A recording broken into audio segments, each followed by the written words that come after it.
Welcome to the Candid Bee. I am Bee, and thank you for joining me once again on the channel. If you are new here, welcome. I hope that you find your tribe here. If you are a Candid crew, a member of the Candid crew, and you've been here for a long time, thank you for subscribing and staying subscribed. I will ask that you take the time to like, share, and subscribe. If you haven't done so, it's much appreciated as I continue to grow the channel. As you can see this morning, it's definitely an audio only video. I am becoming more comfortable on camera, and I do want to be on camera as much as possible. I feel like the only way to get over that fear or that anxiety and become comfortable with it is to do it. Today just was not one of those days. I've got a little something going on with my face. I've got a pimple, and I was like, you know what? I'm not going to subject the good people to that early this morning, this Sunday morning, the first Sunday of May. I'm going to spare everybody and we're just going to do audio only. So please continue to enjoy whatever you're doing, cleaning, working, driving, whatever it is you're doing, continue to do that and just enjoy the audio today.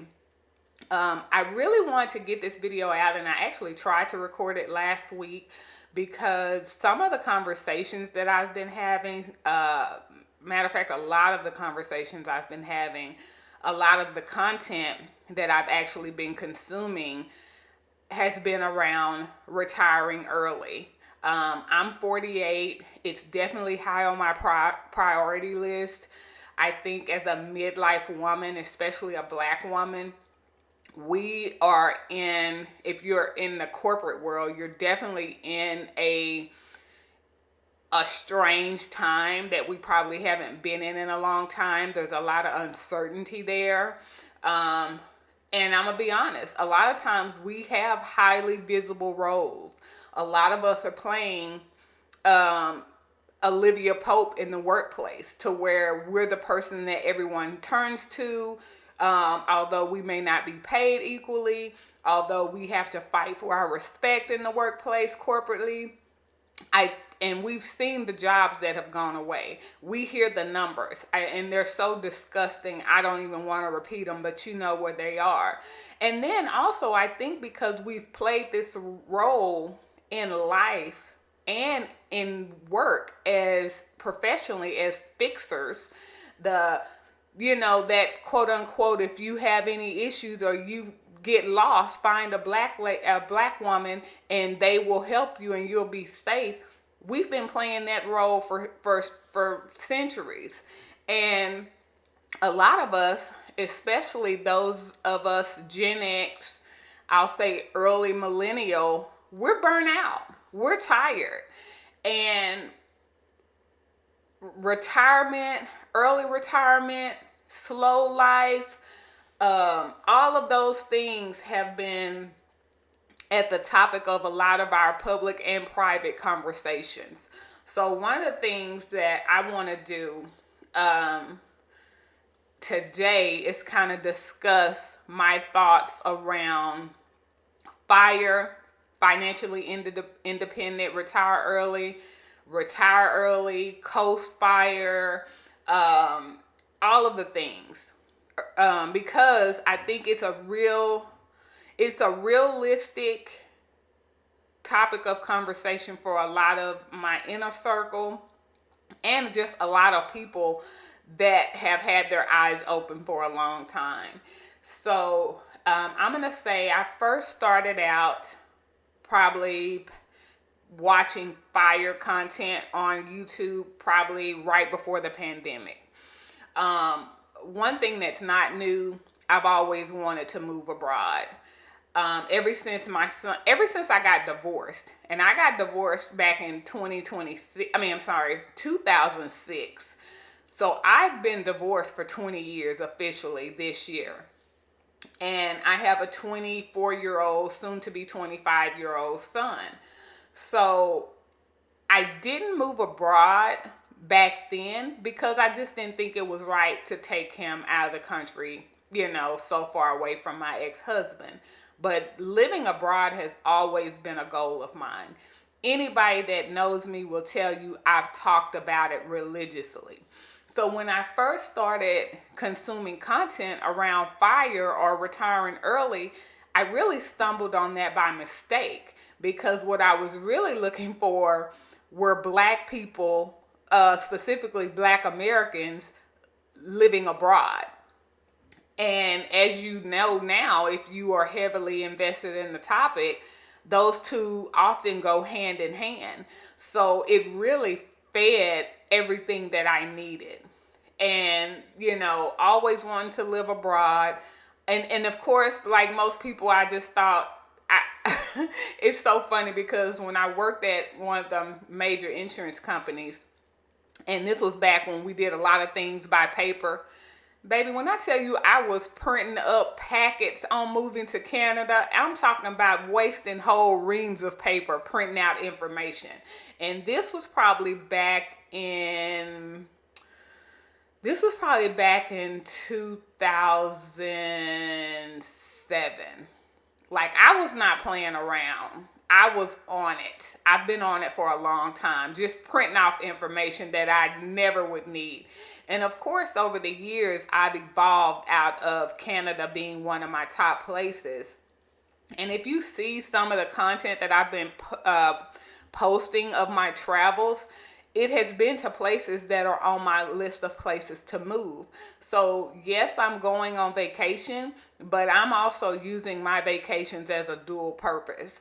I'm going to places for the most part that I'm looking to move to, so that I can get the most out of the experience, get my feet on the ground, see how the people are, see how I feel moving around in the city or country as a single woman.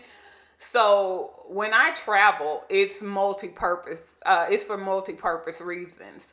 But anyway, when I started consuming living abroad, retire early or retire period, content, the two just kind of married. And so it was perfect for me.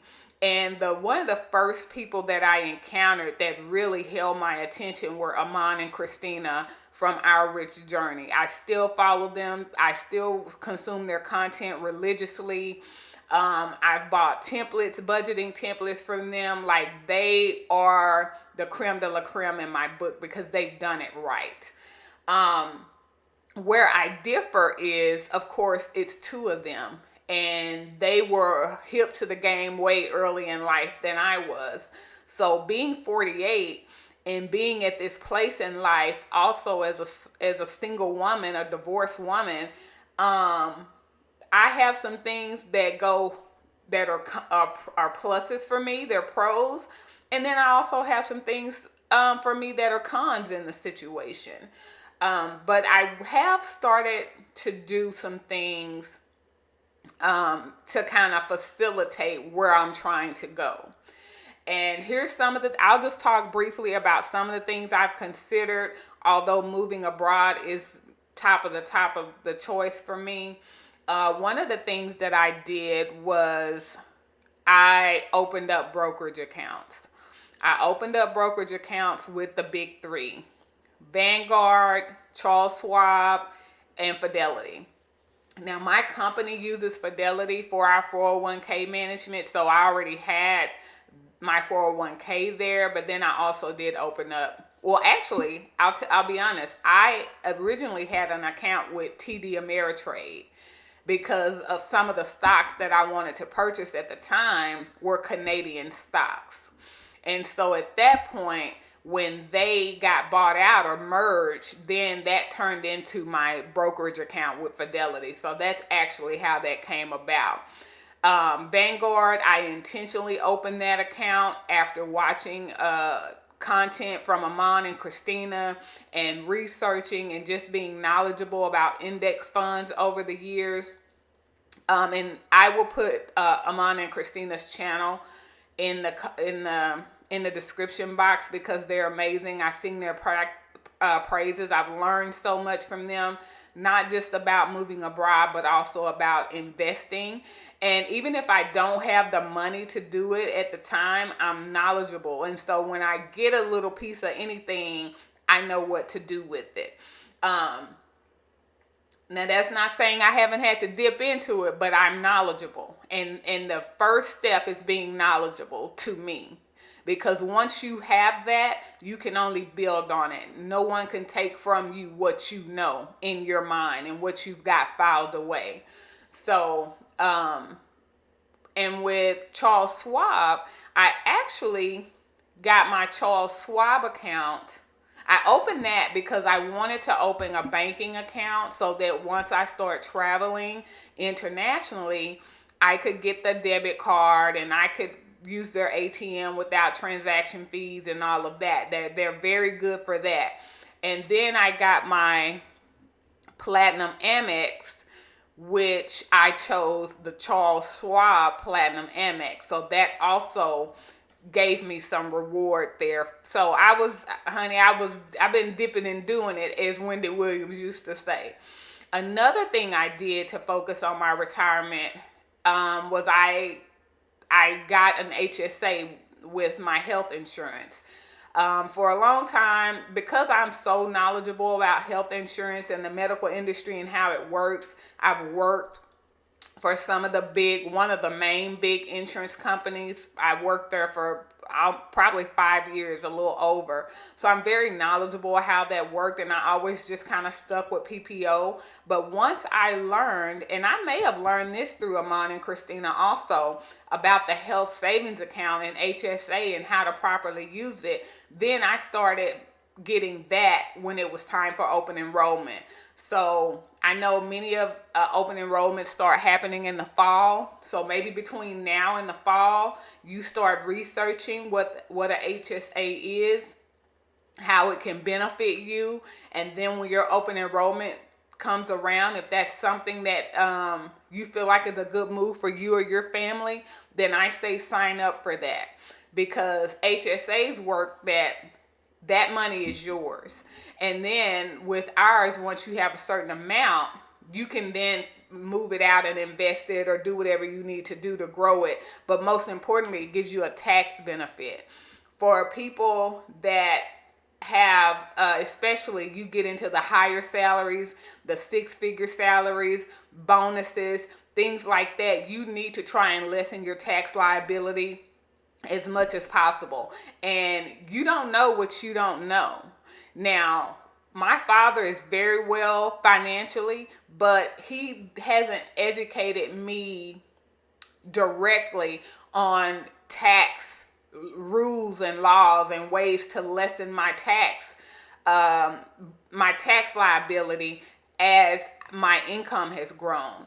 And so, I guess I could have asked, but I think I've made more than what my dad made his entire career of 33 years. He's been retired for probably 8 years now. So I don't know if that's something that he didn't have experience with. And so that's why the conversation never came up. But I'm definitely telling you, if you're over that 6-figure range, and even below that, you need to lessen what you pay these people and keep as much of your money as possible so that you have money to use for your own self and for your investing and for your family. And I have learned a little bit over the years, but this year, I'm telling you, I didn't know. Baby, when I tell you I was paying in $3,000, $4,000, $5,000. One year I had to pay in almost $8,000 back during tax season. And when I tell y'all I didn't have a child, as a single parent who held really the totality of the financial responsibility for my kid and my household, baby, I was pulling that money out of everywhere and really struggling to pay my tax bill. But I got it done, and this year I've learned my lesson. I've done everything that I can, and this year was the first time in probably 10 years, y'all, that I got a tax refund. Now, it wasn't but $124, but guess what? They didn't get no money out of me. So that was a lesson for me that even though I be wanting all my bonus money, I be wanting to zero it out, so and exempt it out. It doesn't benefit you in the long run. The best thing to do is let them take what they need to take and balance your finances and your tax structure and strategy, so you owe as less as possible, and that everything balances out at the end of the year. Having a big refund isn't smart either, because you basically let them keep money all year that you could have been using to invest and drawing interest from. So that was another thing that I did to help myself prepare in retirement. Is I got my tax strategy from my income and start filing my taxes properly. And I have a CPA that I've used for years, and she has told me bits and pieces here, and this year I feel like was the first year I got it right. Every little bit will help. Every little bit that you retain will help towards your retirement. One of the other things I did was I sold my house.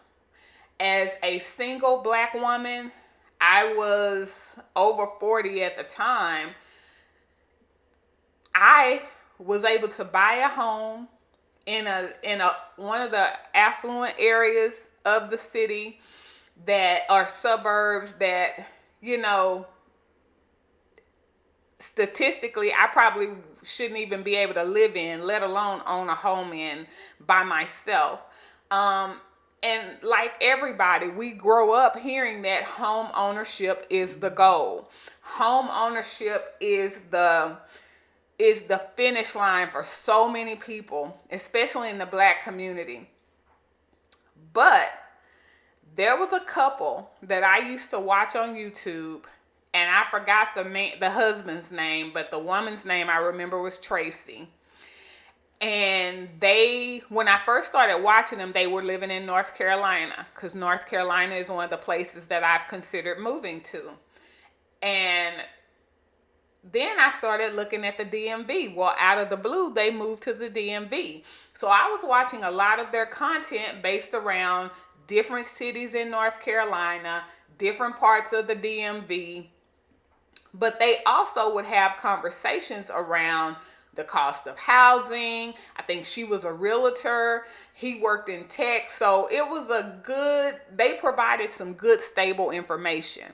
But one of the things that I noticed about them that I couldn't understand at the time is they didn't own a home.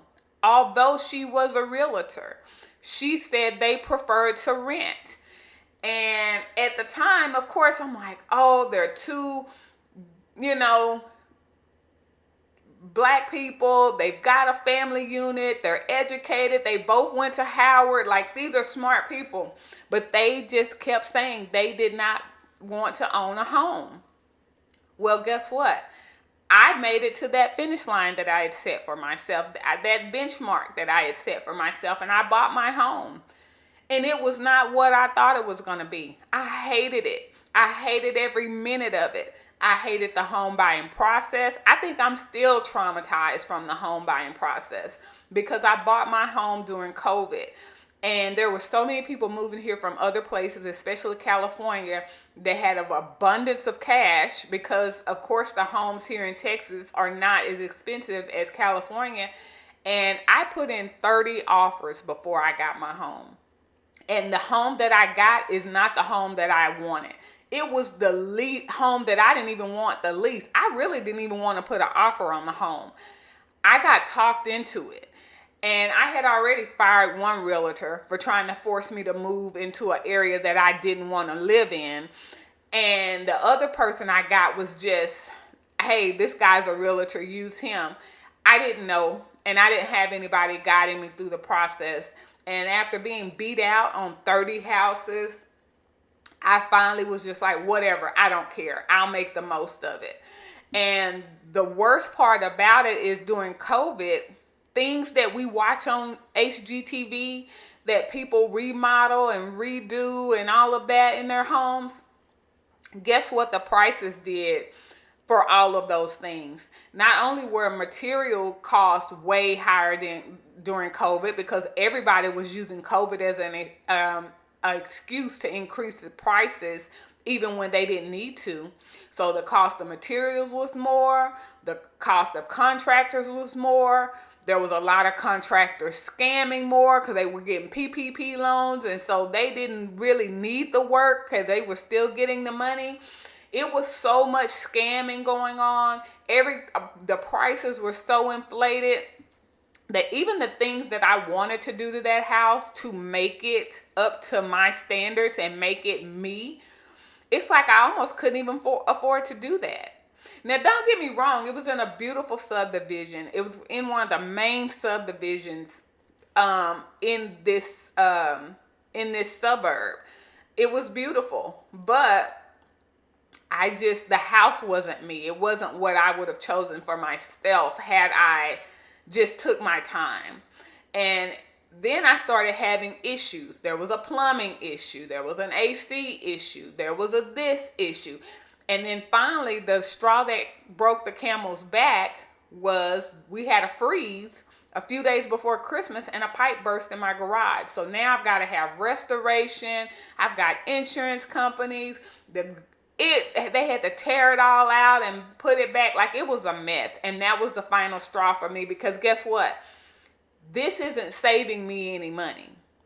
This is not helping me financially, because not only that, Texas has extreme weather. We have tornadoes, we have storms, we have hail. So everybody's getting roofs replaced. The insurance is going through the roof. Some insurance companies literally said they would no longer insure homes in Texas. So when your insurance goes up as a homeowner and your taxes go up, because yeah, we don't have state taxes here, but our property taxes in Texas are expensive. So when you've got expensive property taxes, you've got expensive insurance now, guess what that does to your mortgage? It goes up. So my mortgage was going up for the 2 years that I owned the home. So I made the decision that that was not my home. And I put that house on the market, and luckily I had grown in equity at a rate that we probably won't see for a long time. So I profited from it, but I essentially treated that house like a flip. I lived in it for 2 years. As soon as I got over the hump of where I would have be free from paying capital gains taxes, I sold it. And because the profit wasn't over a certain amount, I didn't have to pay any taxes on what I profited. And so I cleared quite a bit of money from the sale of that home.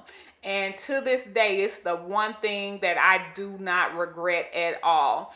But it also aligned with my retirement goals, because I don't know where I want to be.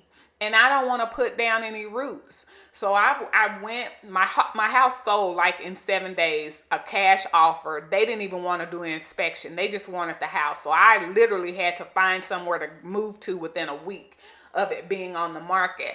And so I moved to an apartment, and let me tell you something. That was the best thing for me, because my son was off at college. There was nobody home but me. I wasn't even using all the rooms in the house except for my office, my bedroom, and the kitchen. The other bedrooms, the living room, everything else was being unused because I was the only one there. In the apartment, I got a sense of my safety back. I got a sense of, and my anxiety went away because I wasn't always worried about something going on with the house and me having to pay a big repair bill.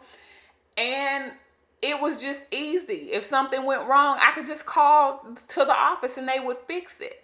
Now, eventually, I got tired of that, and so I thought, well, what's the next best thing? I even considered buying again, but I know in my heart of hearts, this is probably not where I'm going to land. So thinking long term for my retirement, I'm like, okay, townhouse. So I'm leasing a townhouse. So far, it's been great. I'm going on my second year here. But even with that, I'm thinking I need to make plans because of the state and where things are going. I need to be looking ahead for what's next. And so hopefully this will be my last year in the country full time. That's what I'm hoping. And so this is a temporary situation that plays into my long-term retirement goals. I don't have to pay any maintenance. I don't have to have any anxiety about things breaking. I have a great landlord. I pay him on time. We have a very communicable relationship. He don't bother me and I don't bother him. And it just works. And when this time comes for me to go, I'll just be able to go. I have the freedom and the flexibility to do so.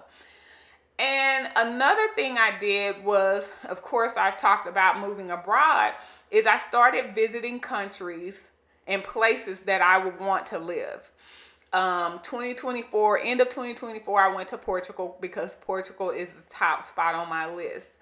And one of the things that plays in to looking to move abroad is a lot of places are less expensive.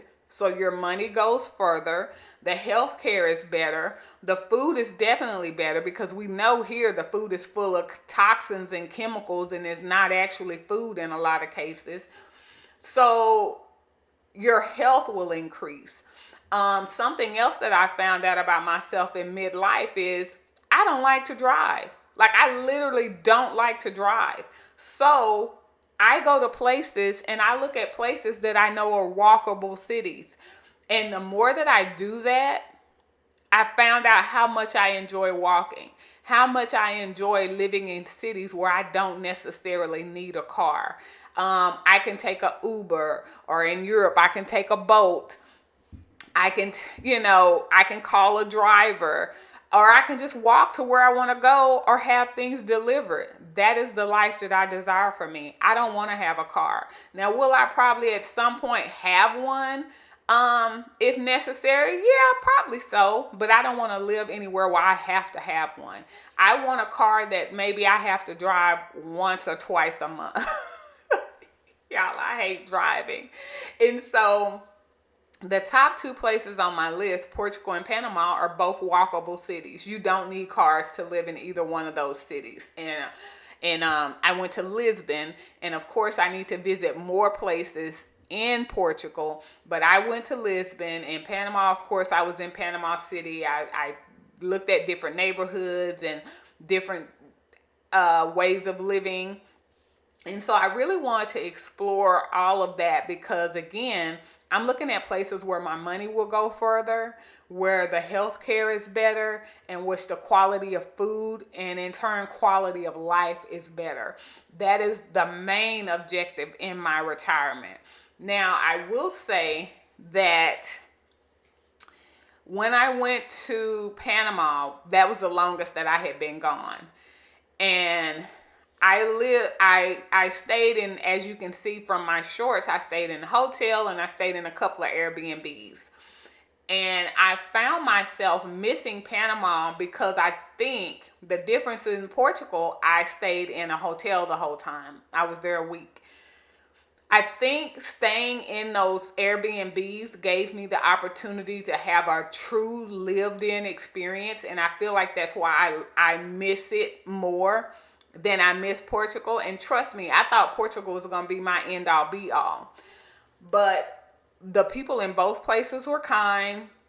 Both places were very helpful. And I got to see some of the living, how people are living, how Black American people in particular are moving around and being treated. And of course, I would need to go and stay there more long term, probably at least 3 weeks to get a full scope. But I do think it gave me a pretty good temperature check of the people and how you're received and how I interact with them. And these are both places where English is not the first language. So in Portugal, and yes, you can probably get by in both of them, not speaking Portuguese or not speaking Spanish. But I feel like I maneuvered in Panama a little better, of course, because I do have some knowledge of Spanish. And after a couple of days, I was able to communicate with my Uber drivers, restaurant staff, just people in general, so much easier because the little things that I've learned over the years in school, they came back to me. So I feel like in retirement, wherever I go, I would be able to adapt pretty well. But again, traveling, looking at other countries that where your costs are going to be less, or your health insurance as you age is the quality is better and it's less. All those things will help your money go further. And that's another reason why I'm looking to move abroad as part of my retirement plan. Even if I don't go full time and I live out of the country part time, maybe come back and forth, then that's an option. Another option to go along with if I live out of the country only part time is to minimize my living expenses and my footprint in the States. And that means moving to a singular apartment, moving to a tiny home, which I love and have been obsessed with for years and years. It started out with me loving container homes, and then it went to tiny homes. And so I'm constantly watching videos about tiny homes, tiny home design and decor and all of that. But again, all of that plays into my retirement plan. And because I really believe since my home buying experience was traumatizing, y'all, I probably would never own another single family home again by myself unless I remarried. But anywho, I think because that was so traumatizing to me. And then also I just saw how expensive and time consuming and anxiety filled owning a home can be. It's a huge responsibility. It's not just paying your mortgage and that's it. It is hard. And I didn't enjoy it. And I was talking to my best friend and he says it's always something. Every year for his birthday or Father's Day or anything where I get him a gift, he always wants a Home Depot gift card because he always has some type of project he's working on. And I'm not a crafty girl. I'm not an outside girl. I tried to garden and do my flower beds and all that when I had my house. I don't like that shit. Excuse my French. I don't like it. I'm just a girl. And so it was a no for me. So downsizing into probably a loft or a condo, a high rise, a tiny home, something of that sort, that's going to be my life if I choose to stay in the States and come back and forth part-time. And then plus the cost of that is so much more manageable, especially if it's a tiny home, which is more than likely what I am looking at. But yeah, a single family home, if it's going to be just me, and we know how the dating streets are, we know it's piss in the dating water, in the dating pool, child, it might just be me. And I really don't need a lot of stuff. I'm not a stuff girl. As long as I got my books and my Kindle and a little bit of artwork, my black artwork on the walls, I'm good. I don't need much. I've never been a girl that was into clothes and shoes and bags. That's not me. That is not me at all. So I don't need a ton of clothes. I don't need a ton of space for shoes and purses. Like, I don't give two shits about any of that. I want to read my books. I want to have experiences. And that's it. So a tiny house will work perfect for me. A 1-bedroom condo or high rise or loft will work great for me. And I just want to minimize my footprint. Like even in this townhome that I live in, it's 3-bedroom, 2.5 bath. It's a lot.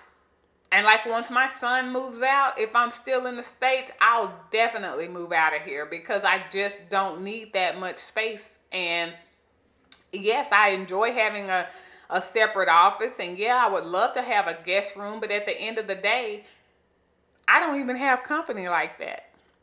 I told my son one day I needed some bar stools. He said, who gonna sit in them? You don't want nobody over here. Yeah, I don't be having company like that. I am very particular about the energy that comes in my house, um, the people that I allow in my private space. Like I am very protective over that, and I'm an only child also, so I'm used to just kind of moving to the beat of my own drum and moving to my own vibes. And I know that once my son moves out, fine, for good, I probably will hardly ever have company at my house. That's just never been my thing.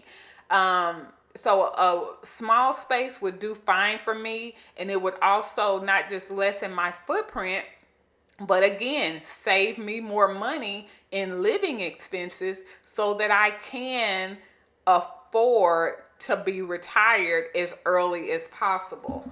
Um, so, one of the things that most people have to get over is just being materialistic. Having a lot of stuff cost you.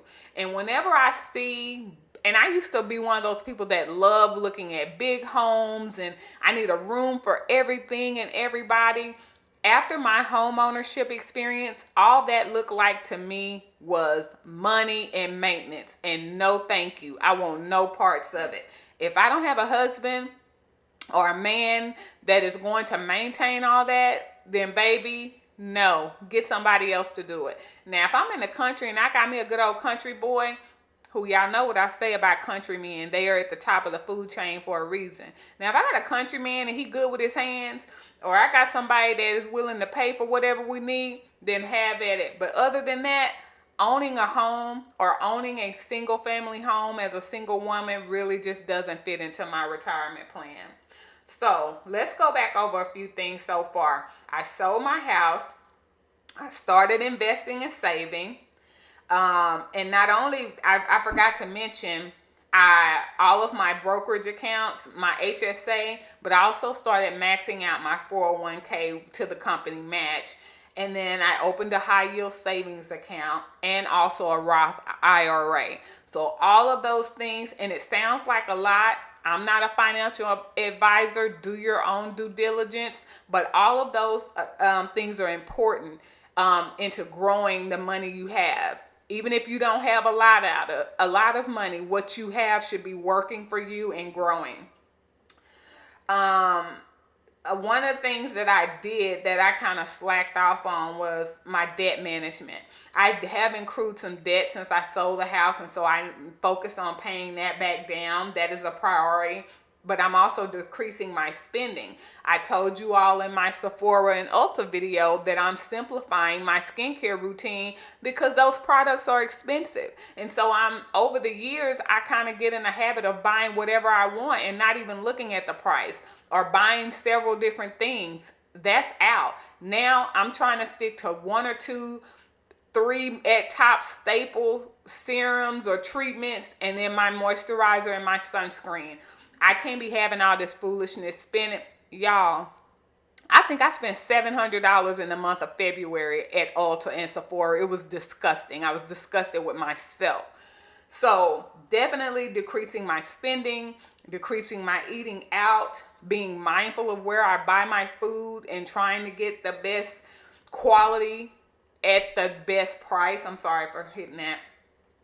Being smart with my credit cards and using the perks. A lot of the people see me traveling, but what they don't see is I'm using my Amex cards. I'm using my credit cards and accumulating points. And honey, I be on them Delta flights on miles and paying less than $100 out of pocket.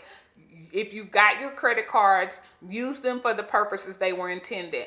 Pay them off every month. Now, you know, Amex don't play that. You got to pay them their money. I don't play with Amex and I don't play with the IRS. So when you're not accruing interest or you're using the perks as they're intended, then I can fly to these other places and not have to pay out of pocket. Pay very little out of pocket. And then I have hotel perks and hotel reward amounts and miles on airlines. All of that will benefit you in the long run, and then decrease the money that's coming out of your pocket. So definitely use that global entry, pre-check, upgrades, lounge access, baggage fees. All of this is perks that I've gotten just with my Amex or some of the different cards. And they benefit me because guess what? Airport food is high. And I don't care what's going on. I'm going to the lounge and eat for free. That's 30, 40, $50 that I'm saving. So why would I not take advantage of that? It's we have things available to us. Sometimes it's just being smart and getting the most out of what we already have available to us. Increasing my streams of income.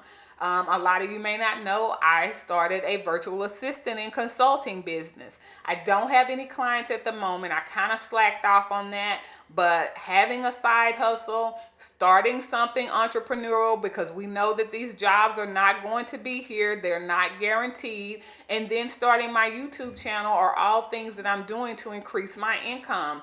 And that has to be very important and a priority to all of us. Even if you're not planning to retire early, you better have some backup. And because we're here today on these jobs and we never know what's going to happen. So the smartest thing you can do is try and build something that you can independently manage and still have some money from. And then one of the last things that I'm going to discuss is losing weight and trying to get healthy. I know I've talked about my GLP-1 journey, and I fought against being on a GLP-1 for a long time, but between age and perimenopause, I just could not lose the weight that I did before. When I lost weight before, I got on Weight Watchers a couple of times and I was able to manage.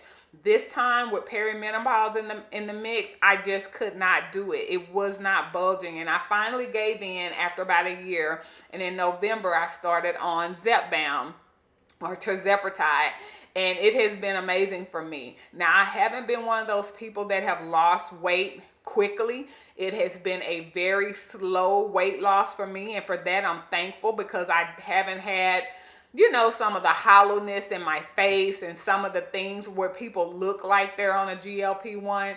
And as of today, or probably last Sunday when I weighed, I had lost exactly 30 pounds.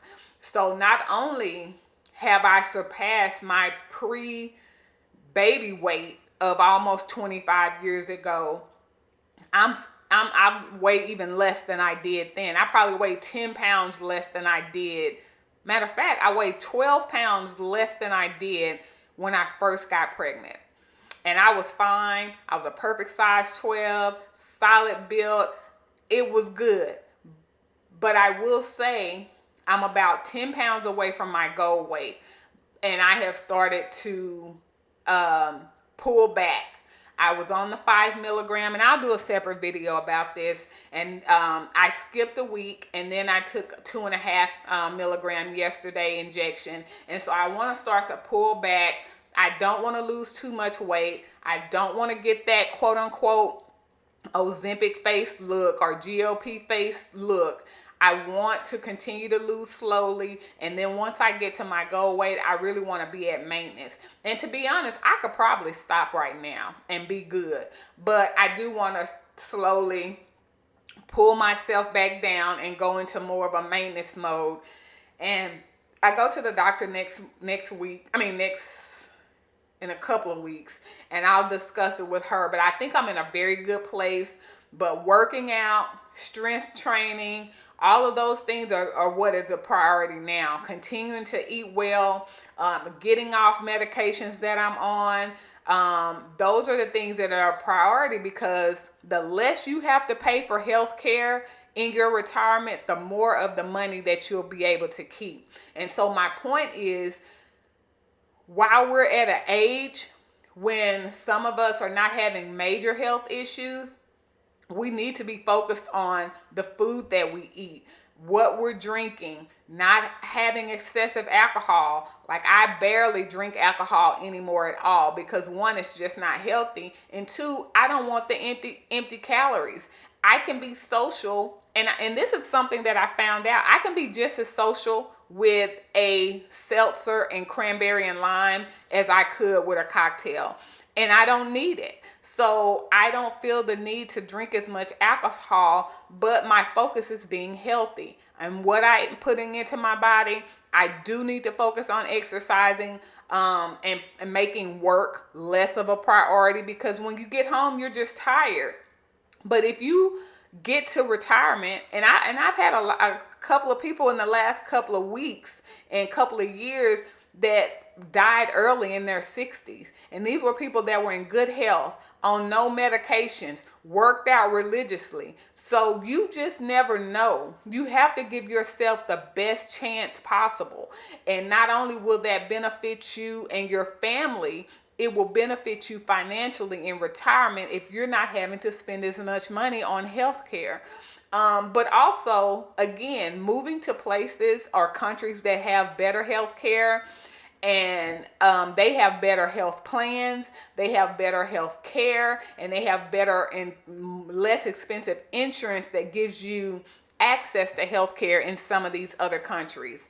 And then if you become a resident, then you get the same benefits that their residents and their citizens get, which oftentimes is way better than what we could even think of here. So I say be as healthy as you can before you get to retirement age. One, so that you can make it to retirement, and two, so that it lessens your finances and your costs and expenses in. I'm sorry, that it lessens your expenses and your costs in retirement, so that you can keep more of your finances to live off of and enjoy the life that you work so hard to get. So this video has gotten kind of long. I'm gonna stop it here. I hope that you've enjoyed the information. If you want to hear more detailed about things specifically, put it in the comments. I'll be happy to do other videos. Hopefully I'll be back on camera soon. But yeah, I think this is a very important topic, especially for those that are in our mid to late 40s, early 50s.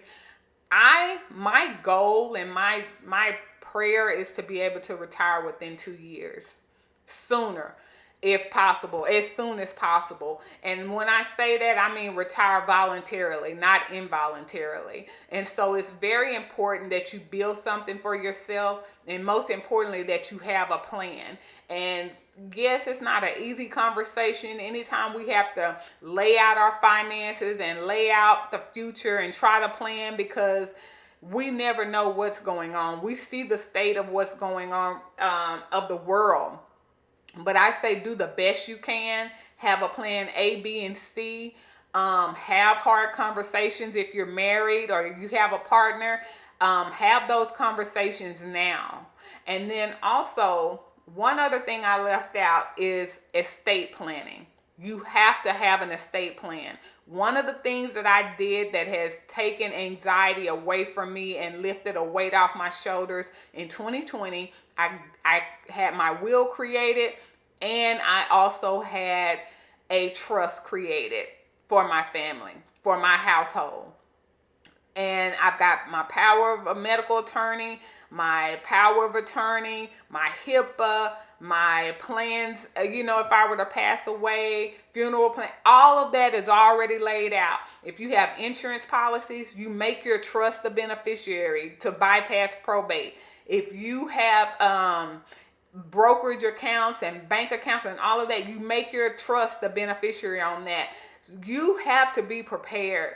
And you can't wait till the last minute and then your family is struggling to try to put things together. No, it is very important for your family, your household, your kids, your husband, your wife, that you have an estate plan in order. And parents, if your kid is over 18, they are considered an adult and they need to have their own estate planning done.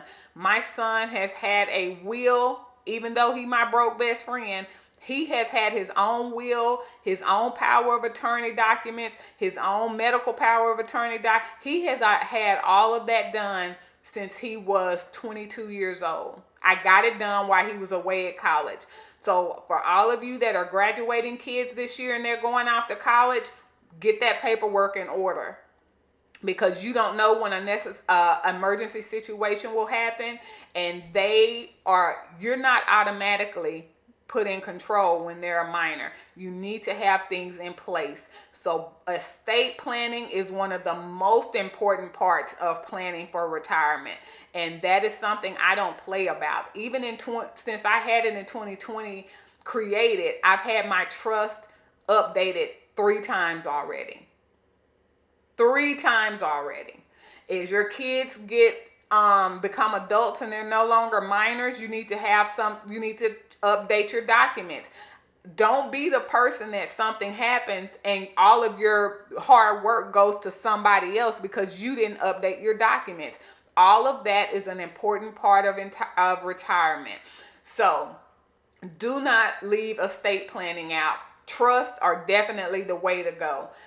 Even if you don't have anything to put in the trust but your life insurance policies and your 401k as the benefit, whatever it is, get your paperwork in order. I say that all the time. In all honesty, we as Black people especially, we have to have our ducks in a row. We have to cross our T's and dot our I's, and we have to have our paperwork in order. I'm a stickler about that. So again, if you have questions, put them down in the chat. If you want me to do a separate video on my estate planning, how I had it done, some things that I've changed as my son is no longer a minor over the years. Like I said, I've had it changed a couple of times. But yeah, those are important things. Retirement is a hot topic for us. Early retirement, whether voluntarily or involuntarily, is a hot topic amongst especially Black women right now. And you need to be getting prepared. You need to have a plan in place. You need to be thinking about what you want your life to be. You don't have to live in struggle. You don't have to live in survival mode.